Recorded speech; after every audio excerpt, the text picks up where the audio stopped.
وإذ قلنا للملائكة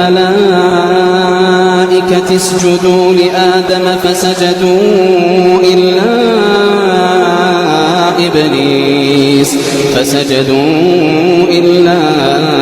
إبليس قال أأسجد لمن خلقت طينا قال أرأيتك هذا الذي كرمت علي لئن أخرتني إلى يوم القيامة لأحتنكن ذريته إلا قليلا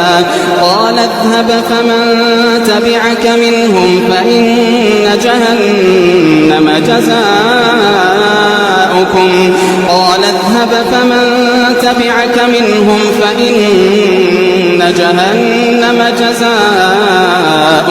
جزاء موفورا